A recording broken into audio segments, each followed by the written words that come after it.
দর্শক আপনাদেরকে নমস্কার।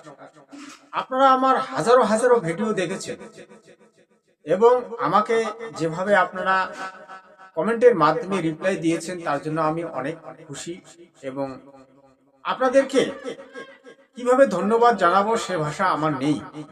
কিন্তু আপনারা জানেন যে কথাগুলি আমি এতদিন থেকে বলে এসেছিলাম, সেই কথাগুলি কেন বলেছি, কি জন্য বলেছি, তার আজকে একটা নিদর্শন আমি আপনাকে দেখাবো। আমি জগৎগুরু তত্ত্বদর্শী সন্ত রামপাল মহারাজের শিষ্য। সেই জগৎগুরু তত্ত্বদর্শী সন্ত রামপাল মহারাজের 15, 16, 17 তারিখে তার বোধ দিবস অনুষ্ঠান হয়ে গেল। সেই বোধ দিবসটা কি, বোধ দিবস কাকে বলে, আমাদের অনেক সাধু মহন্তের কিন্তু জানা নেই।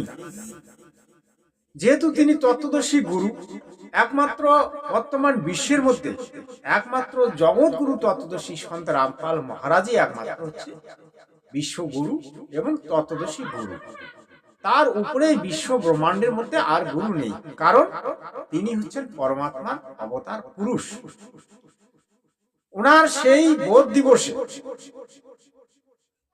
তার যে গুরু, তিনি কিভাবে তাকে দীক্ষা দেওয়ার আদেশ দিয়েছিলেন, কিভাবে তাকে আশীর্বাদ দিয়েছিলেন এবং পরমাত্মা কিভাবে জগৎগুরু তত্ত্বদর্শী সন্ত রামপাল মহারাজজিকে দেখা দিয়েছিলেন এবং পরমাত্মা নিজে তাকে কি আদেশ দিয়েছিলেন, কি আশীর্বাদ দিয়েছিলেন এবং এই বিশ্ব ব্রহ্মাণ্ডে কি জ্ঞান প্রচার করতে বলেছিলেন, সেটা নিয়ে আজকে বিরাট একটা তত্ত্ব কথার ভিডিও আপনি বলতে পারেন। এবং আপনি যদি এই ভিডিওটা দেখেন পুরোপুরি, আপনি বাস্তবটা জানতে পারবেন যে বোধ দিবস কাকে বলে, তত্ত্বদর্শী গুরু কাকে বলে এবং মানব জীবনে তত্ত্বদর্শী গুরুর কেন প্রয়োজন হয়, সেটা নিয়ে বিস্তারিত আলোচনা আপনারা শুনতে থাকুন। দর্শক আপনারা দেখতে পাচ্ছেন এই বৃদ্ধ লোকটা, ইনি হচ্ছেন স্বামী রাম দেবানন্দজি মহারাজ। এই জগৎগুরু তত্ত্বদর্শী সন্ত রামপাল মহারাজের গুরু ছিলেন এই স্বামী রাম দেবানন্দজি মহারাজ। তিনি তাকে আশীর্বাদ দিয়েছিলেন এবং তাকে দীক্ষা দেওয়ার আদেশ দিয়েছিলেন। তিনি আজ যে এত বড় গুরু হয়েছেন, বিশ্ব ব্রহ্মাণ্ডের মধ্যে শ্রেষ্ঠ গুরু, গুরুর আশীর্বাদ পেয়ে তিনি হয়েছেন। তিনি কোনো সাধারণ ব্যক্তি নয়, সেটা আপনারা অনেকেই জানেন। অনেকেই তাকে পরমাত্মার অবতার পুরুষ রূপে জানে এবং বলে। এবং তিনি নাকি সেই কবির দেব, যিনি 650 বছর আগে কাশী নগরে প্রকট হয়েছিলেন, সেই কাশীর যে কবির দেব, সেই কবির দেবের অবতার পুরুষ রূপে তিনি জন্ম নিয়েছেন। দেখুন দর্শক, এই যে এটা প্রদর্শনী, এই যে জগৎগুরু তত্ত্বদর্শী সন্ত রামপাল মহারাজজি গরিব দাসের সেই অখণ্ড গ্রন্থ তিনি পাঠ করতে চলেছেন, তার প্রদর্শনীটি আপনারা দেখতে পাচ্ছেন। এই গরিব দাস ছিলেন একজন মহান ব্যক্তি, যিনি সত্যলোকে গিয়েছিলেন এবং তার অমর গ্রন্থতে সেগুলি তিনি বর্ণনা দিয়েছিলেন। এই দেখতে পাচ্ছেন, এই যে বিশ্বের মধ্যে জগৎগুরু তত্ত্বদর্শী সন্ত রামপাল মহারাজের জ্ঞান প্রচার হচ্ছে এবং জোরো সোরে সেটা কিন্তু আপনারা দেখতে পাচ্ছেন।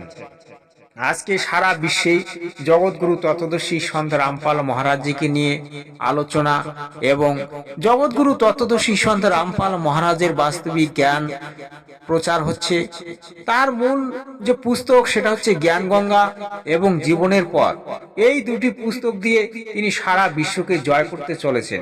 এই জগৎগুরু তত্ত্বদর্শী সন্ত রামপাল মহারাজজির একসময় এই যে স্কুটিটি দেখতে পেলেন, তিনি চালাতেন। দেখুন ভক্তরা সেই প্রদর্শনী দেখছেন এবং জগৎগুরু তত্ত্বদর্শী রামপাল মহারাজের সেই প্রদর্শনী দেখে তার আনন্দ উপভোগ করছেন।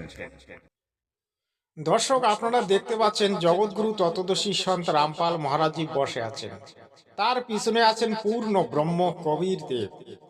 এই যে প্রিয় দর্শকগণ, তারা কিন্তু প্রদর্শনী দেখতে পাচ্ছেন এবং তারা আনন্দ উপভোগ করছেন। এখানে দেখতে পাচ্ছেন জগৎগুরু তত্ত্বদর্শী সন্ত রামপাল মহারাজের সঙ্গে সেই পূর্ণ ব্রহ্মের আলাপ আলোচনা চলছে। এই দেখুন, এখানেও সেই পূর্ণ ব্রহ্ম অর্থাৎ পরমাত্মার সঙ্গে তার কথাবার্তা চলছে।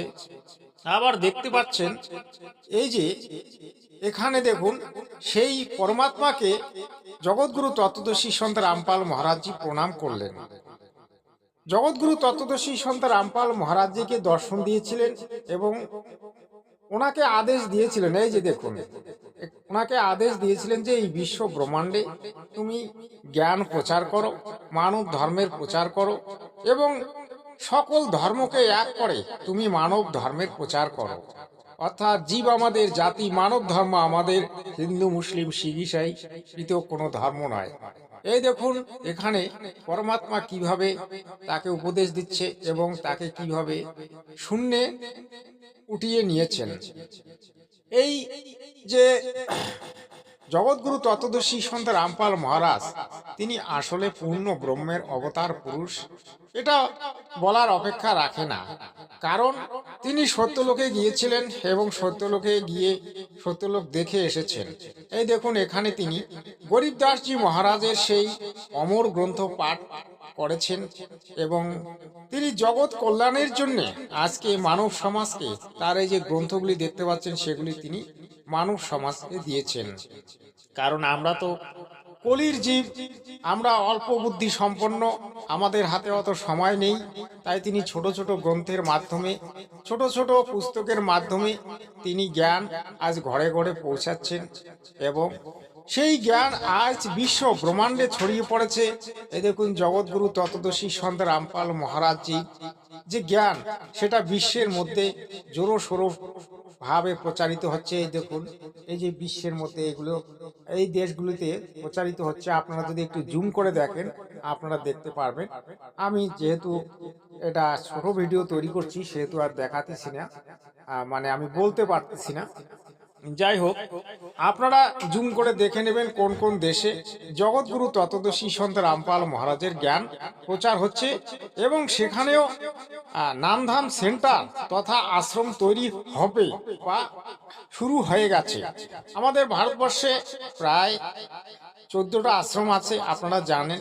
যেমন ধননাধাম সব থেকে বড় আশ্রম, বরবালা আশ্রম, তারপরে নেপালে আছে ধনুজ আশ্রম, তারপরে রাজস্থানে আছে সুযোধ আশ্রম। এই যে দেখুন এই যে ছবিটি, এখানে জগৎগুরু তত্ত্বদর্শী সন্ত রামপাল মহারাজজি জেলে বসেই গ্রন্থ রচনা করেছেন এবং তিনি জেলে বসেই সবকিছু করে চলেছেন।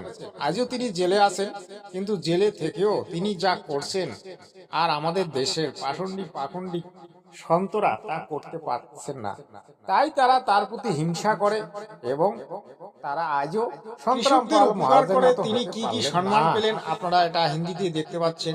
তিনি কিষাণ রত্ন সম্মান উপাধি পেয়েছেন এবং আরো অন্যান্য অনেকগুলি উপাধি পেয়েছেন। আপনারা জুম করে দেখে নেবেন, তাহলে পুরোটা বুঝতে পারবেন। আজ দেখুন, যে ব্যক্তি জেলে থেকেও তার সন্তানদের প্রতি এত স্নেহ ভালোবাসা রেখে চলেছেন, এমন মহান সন এই পৃথিবীতে আর হবে না ভাই। যারা আজকে সন্তরামপাল মহারাজের কাছে দীক্ষা নিয়ে আজকে সদ্ভক্তি করতেছে, সত্যি তারা একজন প্রকৃত মানব, যাকে হিন্দি ভাষায় বলে ইনসান। দেখুন, ধনানা রত্ন সম্মান পেয়েছেন, মানবতার সম্মান পেয়েছেন, তিনি আজ কত সম্মানে ভূষিত হয়েছেন। কিন্তু আমাদের দেশের কিছু কিছু নকলি পাখণ্ডী সন্তরামপাল মহারাজজির উপর মিথ্যা কেস দিয়ে তাকে জেলে বন্দি করে রেখেছেন। এটা কতটা লজ্জার বিষয়, কতটা লজ্জাজনক। দেখুন, এই যে মুসলমানরাও কবির দেবের ইয়াদগার রেখেছেন, অর্থাৎ স্মরণীয় তীর্থস্থল বানিয়ে রেখেছেন। কারণ কবির দেব যখন এসেছিলেন তখন তিনি হিন্দু মুসলিম খ্রিস্টান জৈন করেননি, তিনি সকল জাতির মানুষকে সেই প্রেমময় শিক্ষা দিয়েছিলেন, সেই মানব ধর্মের শিক্ষা দিয়েছিলেন। তিনি বলেছিলেন, ভাই ধর্ম একটাই, সেটা হচ্ছে সনাতন ধর্ম। সনাতন ধর্মের এই আদি রূপ হচ্ছে মানব ধর্ম। আজকে আমরা যখন এই ধর্মের কথা বলি তখন কিন্তু মানুষ অনেকেই বুঝতে পারে না। তারা বলে মানব ধর্ম আবার কি। আমরা তখন তাকে বোঝানোর চেষ্টা করি যে সনাতন ধর্মের এই আদি রূপ হচ্ছে মানব ধর্ম, যেটা সত্য যুগে ছিল। দেখুন এই যে বুক স্টল, এই যে বুক স্টলে সমস্ত ধরনের গ্রন্থ সন্তরাম পাল মহারাজজি তার ভক্তদেরকে এবং জগতের লোককে দেখান। তাদের যা যা প্রশ্নের উত্তর সবকিছুই এখানে দেওয়া হয় এবং সমস্ত গ্রন্থ তিনি রাখেন। তত্ত্বদর্শী গুরু তাকে বলা হয় যে তার ভান্ডার থেকে তার ভক্তকে সমস্ত প্রশ্নের উত্তর শাস্ত্র থেকে দেন এবং শাস্ত্রের অনুকূল ভক্তি দিয়ে তাকে ধন্য করেন। তাকেই বলা হয় তত্ত্বদর্শী গুরু। কিন্তু আমাদের পশ্চিমবঙ্গে তথা ভারতবর্ষে কতগুলি গুরু আছে, তারা গ্রন্থকে লাল কাপড়ে বেঁধে রাখেন এবং কি করেন, তাদের মন মর্জি তারা নিজেদের মানে অলৌকিক তো আমি বলবো না, তাদের মন মর্জি পাখণ্ডির মতো জ্ঞান তারা ভক্তদেরকে দেন। ভক্তরা ভ্রমিত হয় এবং কিছুদিন পরে ওই সন্তের কাছ থেকে সে দূরে সরে যায়, কারণ তার জ্ঞান মিথ্যা। এই দেখুন কত হাজারো হাজারো গ্রন্থ। দর্শক, ফিরে একবার নমস্কার জানিয়ে এবারে আমি বোধ দিবস সম্পর্কে আলোচনা রাখব। বোধ দিবস কাকে বলে? বোধ দিবস তাকেই বলা হয় যখন একজন ব্যক্তির একটা নতুন আধ্যাত্মিক জন্ম হয়। জগৎগুরু তত্ত্বদর্শী সন্ত রামপাল মহারাজজি একদিকে পরমাত্মার দর্শন পেলেন এবং পরমাত্মা তাকে আদেশ দিলেন দীক্ষা দেওয়ার এবং সত্য শতনাম সারনাম মানবকে দেওয়ার জন্য পরমাত্মা তাকে নির্দেশ করলেন। তখন তার একটা নতুন জন্ম হলো এবং তিনি বিশ্ব গুরু রূপে এবং তত্ত্বদর্শী গুরু রূপে পরিচিতি পেলেন। তার গুরু ছিলেন স্বামী রাম দেবানন্দজি মহারাজ। তিনি তাকে দীক্ষা দেওয়ার আদেশ দিয়েছিলেন এবং তাকে পূর্ণ শিক্ষায় আধ্যাত্মিক শিক্ষায় তাকে শিক্ষিত করেছিলেন। তাই আজ জগৎগুরু তত্ত্বদর্শী সন্ত রামপাল মহারাজজি বিশ্বগুরু তথা তত্ত্বদর্শী গুরু নামে পরিচিত এবং বিশ্বের একজন বিশ্ব সম্মানিত ব্যক্তি। যে ব্যক্তি আমাদের পূজনীয়, আমাদের কাছে ভগবান, আপনার কাছে ভগবান। আজকে আপনি বুঝলেন বোধ দিবস কাকে বলে।